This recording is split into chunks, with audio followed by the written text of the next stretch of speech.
देखिए अभी तक 90 के 90 जो रुझान आए हैं उसमें 39 बीजेपी, 32 कांग्रेस, अन्य 19 और उन अन्य में 11 जो हैं वो जेजेपी के हैं।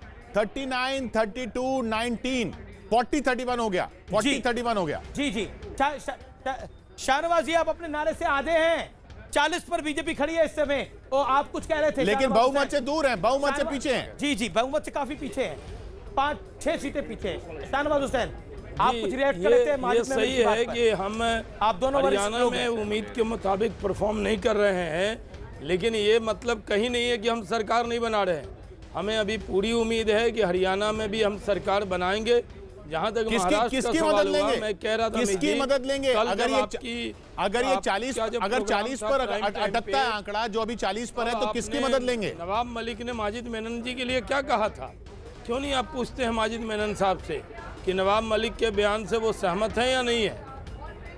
नहीं, बिल्कुल आपकी बात सही है। नवाब मलिक ने कल बयान दिया था कि माजिद मेमन मीडिया के हाथ का खिलौना है, उनकी बात ऑफिशियल नहीं है। माजिद मेमन, ये आप ही के पार्टी के नेता ने बोला था, जो शाहनवाज हुसैन बोल रहे हैं। किशोर, ठीक है ना, उसमें कोई, देखिए उसमें मेरी नवाब मलिक के साथ मेरी कोई इसमें लड़ाई नहीं है कि उन्होंने ऐसा क्यों कहा या मैंने ऐसा क्यों कहा। ऐसा कुछ नहीं, हम दोनों मिलकर राष्ट्रवादी के लिए काम कर रहे हैं। वो स्टेट लेवल पे करते हैं, मैं नेशनल लेवल पे करता हूँ। बहरहाल हमने जो बात कही, जो मैंने उसका खुलासा किया कि कांग्रेस के कार्यकर्ताओं ने जमीनी लेवल पर जहाँ जहाँ राष्ट्रवादी के उम्मीदवार थे मेहनत की है, इसमें कोई शक नहीं है ना। और हमने भी मेहनत की जहां कांग्रेस के उम्मीदवार रहे हैं, मुंबई में या महाराष्ट्र में, तो कोई विवाद ऐसा नहीं है। मेरा ये कह देना कि जितना ध्यान कांग्रेस ने महाराष्ट्र को देना था उतना ध्यान शायद नहीं दिया गया, उसका मतलब नहीं कि हमारी लड़ाई हो गई और हम एक दूसरे से प्रचार कुछ इस तरह गलत किया जा रहा है कि भाई हम लोगों में आपस में मतभेद तू मैं शुरू हुआ, ऐसा कुछ भी नहीं है।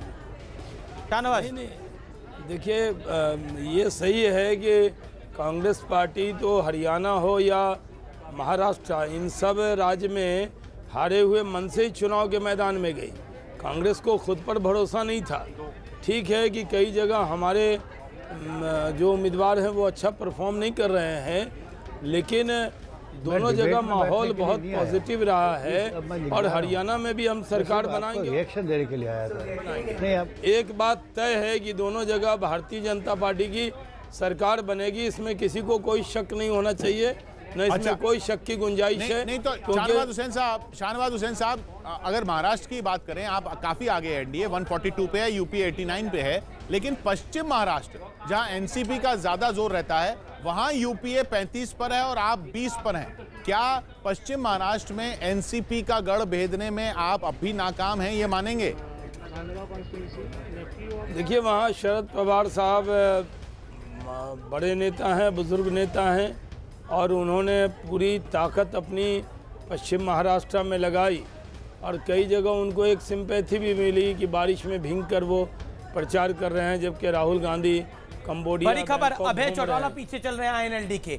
अभय चौटाला पीछे चल रहे हैं, कुछ विचार आपके सर? देखिए, एक चीज है, जब आगे चल रहे थे तब आपने कोई प्रतिक्रिया नहीं दी। अब पीछे पे बात एक चीज है, एक अगर राउंड कोई एक पहला राउंड नहीं है इस तरह से, तो मतलब पीछे होना नॉर्मल है उनके लिए? नहीं, नॉर्मल की बात नहीं है, ये तो उतार चढ़ाव आता रहेगा। जब अंतिम रुझान आएंगे उसके बारे में कुछ कह सकते हैं। तो फिर हम ये सब बंद कर देते हैं, अंतिम रुझान पर फिर एक बार अंतिम रुझान की बात नहीं है। अगर पीछे जा रहे हैं तो कोई अनुराग के पास अपडेट है। अनुराग बताइए। साहब भी वेट करें। अनुराग, अपडेट दीजिए क्विकली। सबसे बड़ी बात, अभय चौटाला का आगे होना खबर नहीं है, वो बड़े नेता एनएलडी के, सबसे उनका पीछे होना खबर है। एक तो इनके प्रवक्ता को ये बताइए, और दूसरा ये कि बड़ी खबर महाराष्ट्र से आ रही है हमारे पास। जी, महाराष्ट्र के जो नासिक डिस्ट्रिक्ट है, नांदगांव कॉन्स्टिट्यूंसी से छगन भुजबल के जो नेफ्यू है वो पीछे चल रहे हैं, करीब 6,500 वोटों से पीछे चल रहे हैं। ये ट्रेंड बदला है, पहले ये 6,000 से आगे चल रहे थे, 6,500 से पीछे हो गए छगन भुजबल के भतीजे। जी, मेमन साहब हमारे साथ अब नहीं है, लेकिन ताजा अपडेट यही है कि अभय चौटाला पीछे चल रहे हैं। आप कुछ कह रहे थे। देखिए, बड़े नेता का पीछे होना खबर हो जाती है, आगे तो उनको स्वाभाविक, वो पार्टी को लीड कर रहे हैं, वो खुद ही नहीं अपना चुनाव जीत रहे, तो क्या करेंगे? मानता हूं मैं पीछे हो गए, लेकिन भूपिंदर हुड्डा कुछ रिएक्ट कर रहे हैं। 31 पे कांग्रेस है, कांग्रेस का रिवाइवल करा है भूपिंदर हुड्डा ने हरियाणा के अंदर।